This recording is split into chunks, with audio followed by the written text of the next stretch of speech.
Hey guys, Tbull here. Today we're going to look at the Tier 6 Soviet Russian Destroyer Kiev. We got troops vying the Sims. That's the build for the gunboats.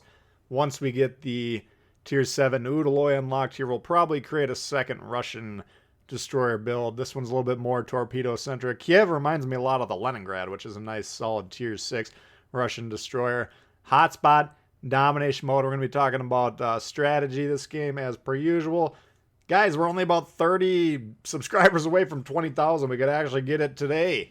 If you're not subscribed to the channel, or double check, because sometimes YouTube will unsubscribe even though you think you're subscribed. We could potentially hit it today, and then we'll probably, hopefully, set up a big celebration stream sometime next update cycle. I gotta still work out the logistics, and we never knew exactly when we're gonna hit it, but hopefully today's the day if you guys are feeling generous about putting me over the top here. Spawn in the middle here. We're going to play over towards C. Look at this destroyer Yudachi deployment. He's looking like he's going around the island, and I'm thinking, okay, well, typical Japanese destroyer. Not going to go for the cap. Going to go around it, try and nuke some battleships.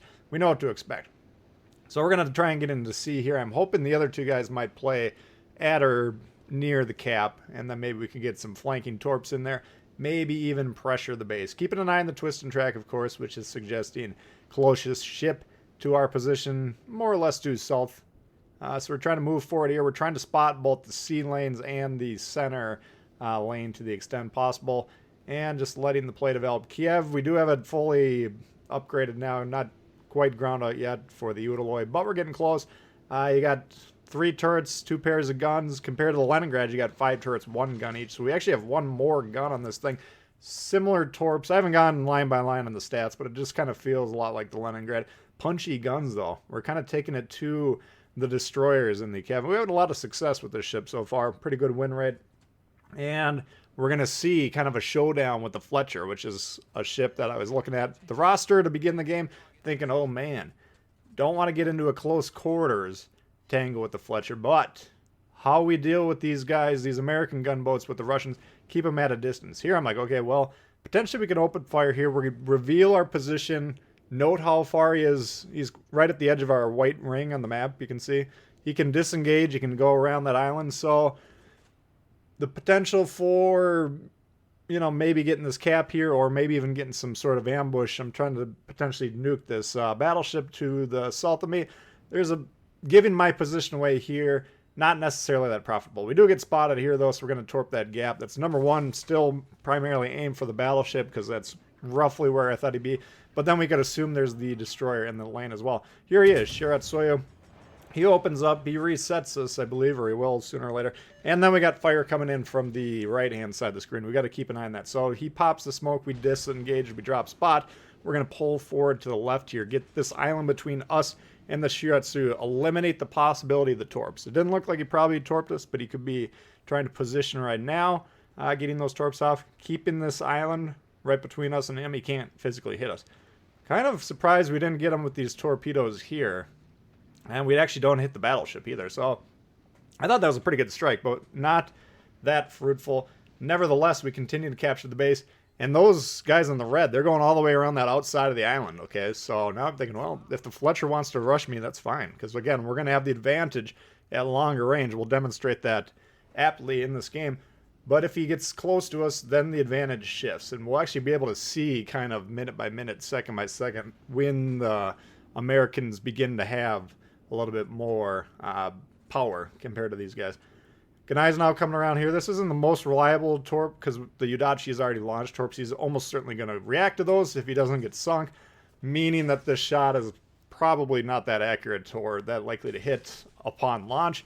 But just in case, we don't want him pushing into that Yudachi and killing him if possible. And those torps will kind of prevent that from him going just due straight towards that guy. So that's why we launched. We could have launched him south again into that cloud, hoping to get the Shiratsuya. Here he comes. He's popped up here. Don't really understand what he was trying to do here. He pulls behind this island. We're kind of expecting torps, so once again we'll move to the left. But he just kind of turned back to the right, and now he's not shooting, but we have access to him. So I don't understand what the intention was. Maybe he wasn't sure where I was. He's trying to go left or right to get some torps off at his dying breath. Not going to be that profitable, though, so we're going to gun him down. And, you know, we've already got the base under control, so at this point in time we don't have to really worry about taking a little bit of minor damage here and there. It's not like he's resetting us. Shiratsuya continues to get weathered down. And note the Bismarck secondary is going off. Now, the presence of the Bismarck in this base is going to inform our decision making. And check out these shots coming in on the Fletcher. This will be the first time we really see what I'm talking about here. These Russian destroyer shots, low, quick to the target, you know, flat trajectories, highly accurate at range. Fletchers, USM destroyers, much more moonshotty. They kind of shoot them straight up in the air and then hope they fall down right on top of the target. So, much different. And that's, at this distance, we have the advantage. Again, Fletcher, very dangerous, you know, one of the top sheriffs in the game. Of course, we don't necessarily want to go toe-to-toe with them up close and personal. I'd put the advantage in the Fletcher there as long as he's using his guns and he's playing properly. But here, check out what's going on here. We got A, we got C, they got D and B, and now we make the call to go to B. Why is this play occurring? Well, we want to get the caps, of course, but the Fletcher is what we're responding to. Is 3 plays. You can go north, try and counter that Yudachi. That's tied up to 2 battleships all the way in Timbuktu doing God knows what over there. He could rush into C, but as we just noted, there's a Bismarck on there, and destroyers are not usually that keen to rush battleships. He's in the smoke right now. He's shooting. As long as that Bismarck's spotted, he'll continue to do that. Of course, if the Bismarck stops shooting, then the third play comes in.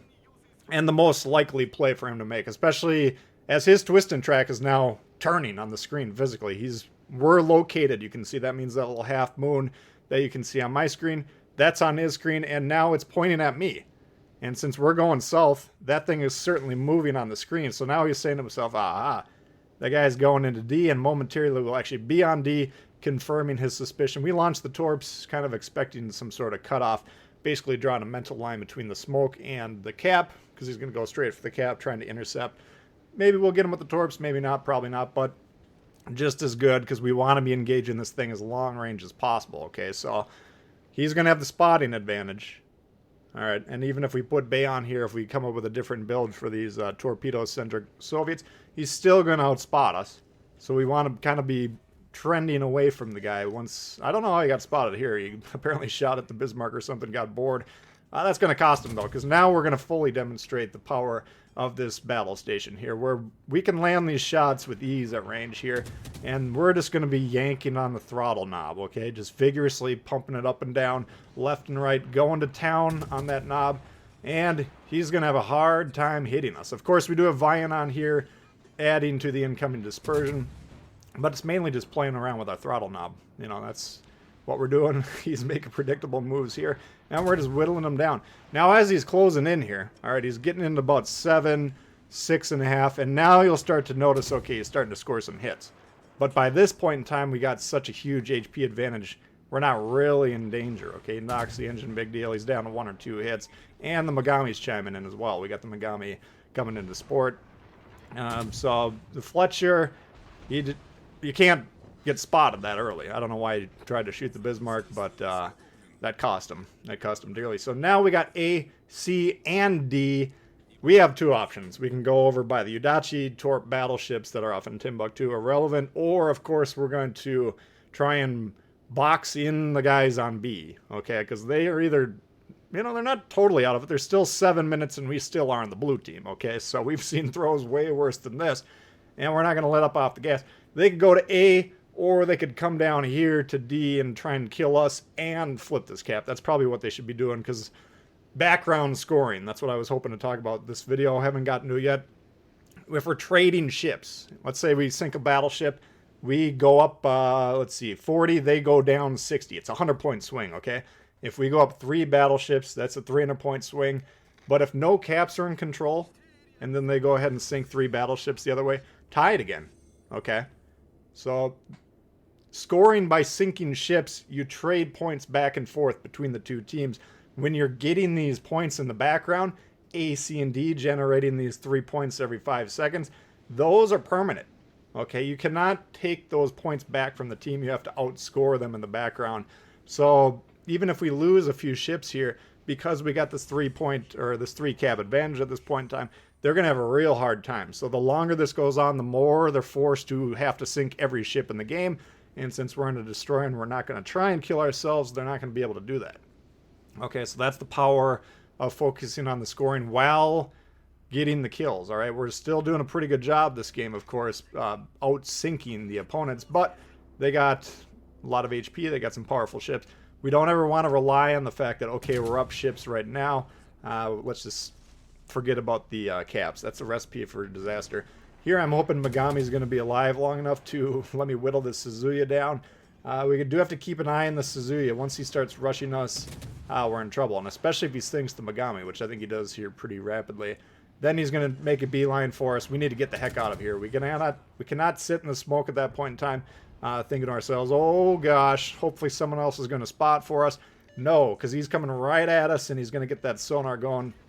And if we give him more than about 20 seconds, he's going to go ahead and kill us. So we immediately recognize what's going on. Look at this wall of torps, so he's in trouble here. Not the easiest necessarily torping cruisers, especially at kind of longer range like that, but with a huge wall of Megami / Kiev torps coming at you, he had a really hard time dealing with that mixture. So now we're about 70 points away from winning the game. Pretty comfortable lead, okay? So you can say, you know, making that play on D, not that big of a deal in this particular game, but it was still kind of the moment where this game was won. And you can see we're going to go into the locker room with 25K, 30K, whatever we wind up with. Still going to have comfortably the biggest score on the team. And that's because we're doing the job. Got the 2 bases, got the destroyer, which is worth more points, and we got that Suzuya there with the torp, which was, you know, kind of icing on top. But by then, the game had already been won. So pretty solid Kiev game. Don't be saying to yourself, oh, not much scoring, kind of a bad game, not sure why we're watching this. This is the kind of destroyer game that I want you guys playing whenever you're on my team, okay? So we're just chiming in with the guns now because the time's running out. But that's a look at the Kiev for you guys. Hopefully you did enjoy it. If you did, please hit the thumbs up. New to the channel, consider subscribing, please. We're getting close. Plenty of content coming your way. Questions, comments, leave them below. Love to hear from you, and see y'all later. Peace.